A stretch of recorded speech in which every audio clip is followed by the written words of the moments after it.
Commerce একাডেমির আজকের ভিডিওতে সকলকে স্বাগত জানাচ্ছি। এই ভিডিওটিতে এসএসসি হিসাব বিজ্ঞান প্রথম পত্রের সপ্তম অধ্যায় কার্যপত্র অধ্যায় হতে দিনাজপুর বোর্ড 2019 সালে আসা একটি অঙ্ক সমাধান করা হয়েছে। আমাদের এর আগে আরও একাধিক ভিডিওতে এই অধ্যায় হতে আরও গুরুত্বপূর্ণ অঙ্কসমূহ সমাধান করা হয়েছে। আমরা যারা আগের ভিডিওগুলো দেখি নাই, এই ভিডিওর নিচে ডেসক্রিপশন বক্সে আগের ভিডিওগুলোর লিঙ্ক দেয়া থাকবে, আমরা সেখান থেকে আগের ভিডিওগুলো দেখে নিতে পারবো। দিনাজপুর বোর্ড 2019 সালে আসা প্রশ্নটি হচ্ছে 2018 সালের 31 ডিসেম্বর তারিখে সমাপ্ত বছরের জন্য রিফন অ্যান্ড ব্রাদার্সের রেওয়া মিলটি নিচে প্রদত্ত হলো। রিফন অ্যান্ড ব্রাদার্সের রেওয়া মিল 31 ডিসেম্বর 2018, মূলধন 2,30,000, প্রদেয় হিসাব 50,000, প্রাপ্য হিসাব 80,000, বেতন 48,000, মণিহারি খরচাবলী 16,000, ক্রয় ও বিক্রয় 72,000, 1,43,000। এখানে 72,000 টাকা হচ্ছে ক্রয়, 1,43,000 হচ্ছে বিক্রয়, যন্ত্রপাতি 2,07,000। তাহলে ডেবিট ক্রেডিট দুই দিকে যোগফল হচ্ছে 4,23,000। অন্যান্য তথ্য রয়েছে 4টি, অর্থাৎ সমন্বয় রয়েছে 4টি। 1 নম্বর সমন্বয়টি হচ্ছে বেতন 5,000 টাকা অগ্রিম দেওয়া হয়েছে। 2 নম্বর সমন্বয় হচ্ছে অব্যবহৃত মণিহারির পরিমাণ 2,100 টাকা। 3 নম্বর সমন্বয় হচ্ছে ধারে ক্রয় 9,000 টাকা যা হিসাবভুক্ত হয়নি। আর 4 নম্বর সমন্বয় হচ্ছে যন্ত্রপাতির উপর 10% হারে অবচয় ধরতে হবে। ক, খ, গ 3টি কাজ রয়েছে। ক নম্বর কাজ হচ্ছে চলতি বছরে মণিহারি খরচের পরিমাণ নির্ণয় করো। খ নম্বর কাজটি হচ্ছে উপরিউক্ত সমন্বয়গুলোর সমন্বয় দাখিলা দাও। আর গ নম্বর কাজটি হচ্ছে উপরিউক্ত তত্ত্বের ভিত্তিতে 8 গড় বিশিষ্ট একটি কার্যপত্র প্রস্তুত করো। এই 3টি কাজ সম্পন্ন করতে হবে। আমরা প্রথমে ক নম্বর কাজটি সম্পন্ন করব। ক নম্বর কাজটি হচ্ছে চলতি বছরের মণিহারি খরচের পরিমাণ নির্ণয় করো। তাহলে ক নম্বর সমাধানে এসে চলতি বছরের মণিহারি খরচের পরিমাণ নির্ণয় করার জন্য একটি চক তৈরি করাতে হবে। বিবরণ টাকা টাকা। এক্ষেত্রে আমাদের রেওয়া মিলের মধ্যে মণিহারি খরচাবলীর টাকা আছে 16,000 টাকা। এই 16,000 টাকা এটা রেওয়া মিলের মধ্যে আছে। আবার সমন্বয়ের মধ্যে বলা আছে অব্যবহৃত মণিহারি হচ্ছে 2,100 টাকা।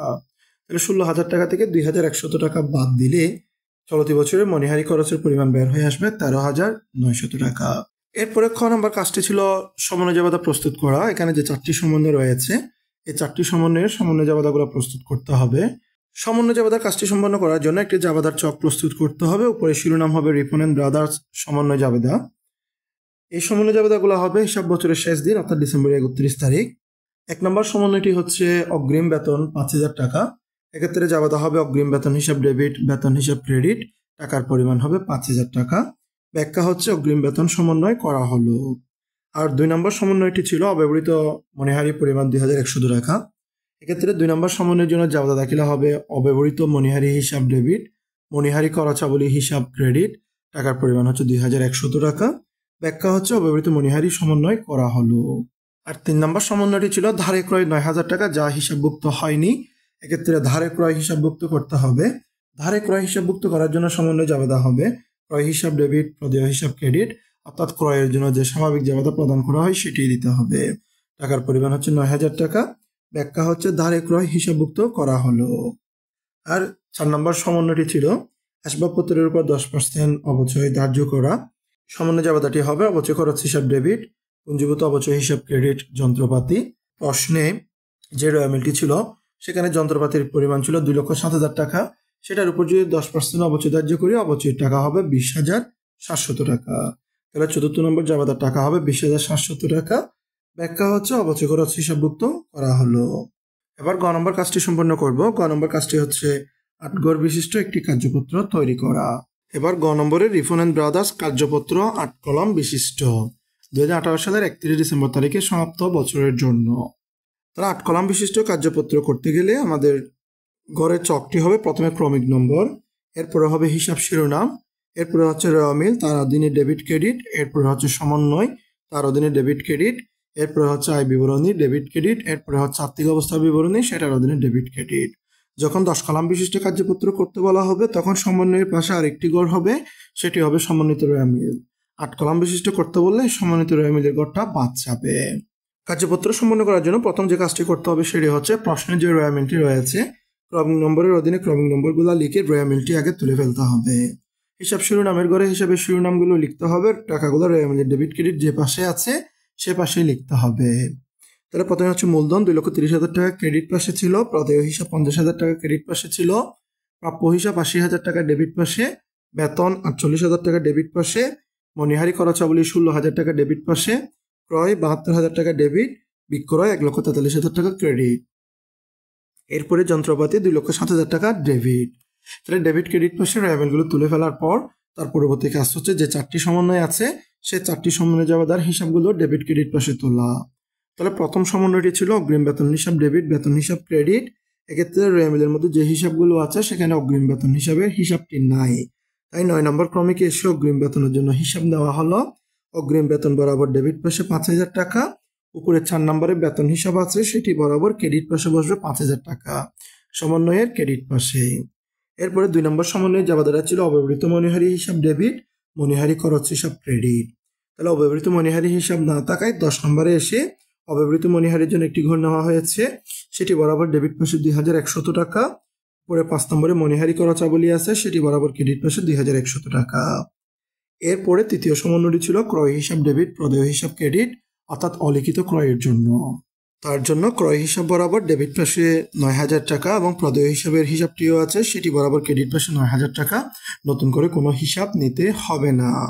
এরপর 4র্থ নম্বর সমন্বয় জমাদারি ছিল অবচয় খরচ হিসাব ডেবিট, পুঞ্জীভূত অবচয় হিসাব ক্রেডিট। এখানে অবচয় খরচের হিসাবও নাই, পুঞ্জীভূত অবচয়ের হিসাবও নাই, তাই 11 নম্বরে এসে অবচয় খরচের হিসাব নেওয়া হয়েছে ডেবিট পাশে 20,700, পুঞ্জীভূত অবচয় যন্ত্রপাতি 12 নম্বরে এসে ক্রেডিট পাশে 20,700।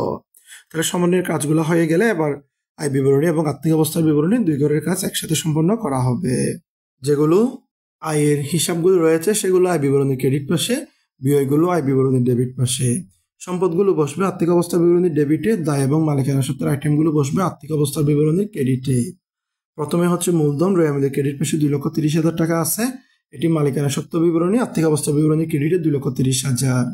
এরপরে হচ্ছে প্রদেয় হিসাব, এটি দায়, রেয়ামিলের ক্রেডিটে 50,000, সমন্বয়ের ক্রেডিটে আছে 9,000, 50,000 আর 9,000 যোগ করলে 59,000, এটা দায়, আর্থিক অবস্থা বিবরণী ক্রেডিটে 59,000।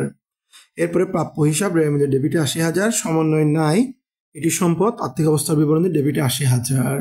এরপরে হচ্ছে বেতন, রেয়ামিলের ডেবিটে 48,000 টাকা আছে, সমন্বয় ক্রেডিট করা হয়েছে 5,000 টাকা। 48,000 টাকা ডেবিট থেকে 5,000 ক্রেডিট বাদ গেলে আরো 43,000 টাকা থাকে, এটি খরচ আয় বিবরণীর ডেবিটে বসবে। এরপরে হচ্ছে মণিহারি খরচাবলী, রেয়ামিলের ডেবিটে 16,000 টাকা আছে, সমন্বয়ে ক্রেডিট করা হয়েছে 2,100 টাকা। 16,000 টাকা থেকে 2,100 টাকা বাদ গেলে আরো ডেবিট 13,900 টাকা থাকে, এটি খরচ, তাই আয় বিবরণী ডেবিটে বসবে। এরপরে হচ্ছে ক্রয়, 72,000 টাকা রেয়ামিলের ডেবিটে আছে, 9,000 টাকা সমন্বয়ে ডেবিট হয়েছে। 72,000 টাকা আর 9,000 টাকা যোগ করলে 81,000 টাকা, এটি খরচ, আয় বিবরণী ডেবিটে বসবে। এরপরে হচ্ছে বিক্রয়, রেয়ামিলের ক্রেডিটে 1,43,000 টাকা আছে, এটি আয় বিবরণীর ক্রেডিটেও 1,43,000 টাকা বসবে। এরপরে হচ্ছে যন্ত্রপাতি, এটি সম্পদ, রেয়ামিলের ডেবিটে 2,07,000, সমন্বয় নাই, এটি সম্পদ হওয়ার কারণে আর্থিক অবস্থা বিবরণী ডেবিটে 2,07,000 টাকা বসবে। এরপরে হচ্ছে অগ্রিম বেতন, সমন্বয়ের ডেবিটে 5,000, এটি সম্পদ, আর্থিক অবস্থার বিবরণী ডেবিটে বসবে। এরপরে অব্যবহৃত মণিহারি, এটিও সম্পদ, সমন্বয়ে 2,100 টাকা ডেবিট পাশে, আর্থিক অবস্থার বিবরণী ডেবিটেও 2,100 টাকা বসবে। এরপরে অবচয় খরচ, এটি হচ্ছে খরচ, সমন্বয়ের ডেবিটে 20,700 টাকা আছে, আয় বিবরণী ডেবিটেও 20,700 টাকা বসবে। এরপরে হচ্ছে পুঞ্জীভূত অবস্থায় যন্ত্রপাতি, সমন্বয়ের ক্রেডিটে 20,700 টাকা আছে, আর্থিক অবস্থার বিবরণীর ক্রেডিটেও 20,700 টাকা বসবে। এর পরবর্তী কাজ হবে রেয়ামিলের ডেবিট ক্রেডিট যোগ করা। ডেবিট ক্রেডিট যোগ করলে ডেবিট পাশে 4,23,000, ক্রেডিট পাশে 4,23,000 যোগ করে আসবে। সমন্বয় যোগ করলে সমন্বয়ের ডেবিট পাশে 34,800, ক্রেডিট পাশে 34,800 টাকা যোগ করে আসবে। এরপরে আয় বিবরণীর ক্রেডিট পাশ ডেবিট পাশ আলাদা আলাদা যোগ করতে হবে। আয় বিবরণীর ক্রেডিট পাশ যোগ করলে 1,43,000 হয়, কিন্তু আয় বিবরণীর ডেবিট পাশ যোগ করলে আরো 1,43,000 টাকার চেয়ে বড় হয়, তাই ডেবিট পাশে যোগফল 43,000, 13,900, 81,800, 20,700, এগুলো যোগ করলে 1,58,600 টাকা হবে। ক্রেডিট পাশে 1,58,600 টাকা মোট যোগফল লিখে সেখান থেকে 1,43,000 টাকা বাদ গেলে আরো 15,600 টাকা কম থাকবে। এখানে ডেবিট পাশে টাকা কম থাকলে নিট লাভ, ক্রেডিট পাশে টাকা কম থাকলে নিট ক্ষতি। যেহেতু ক্রেডিট পাশে 15,600 টাকা কম আছে, এটি নিট ক্ষতি 13 নম্বর ক্রমিকে লেখা হয়েছে।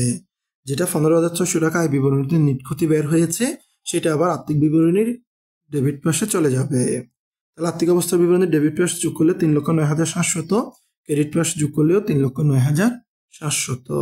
তাহলে 8 কলাম বিশিষ্ট কার্যপত্রটি সম্পন্ন হলো। এই প্রশ্নে 3টি কাজ ছিল, 3টি কাজই সম্পন্ন করা হয়েছে। আমাদের ভিডিওটি দেখার জন্য সকলকে অসংখ্য ধন্যবাদ। আমাদের পরবর্তী ভিডিওতে আরো গুরুত্বপূর্ণ অঙ্ক সমূহ সমাধান করা হবে।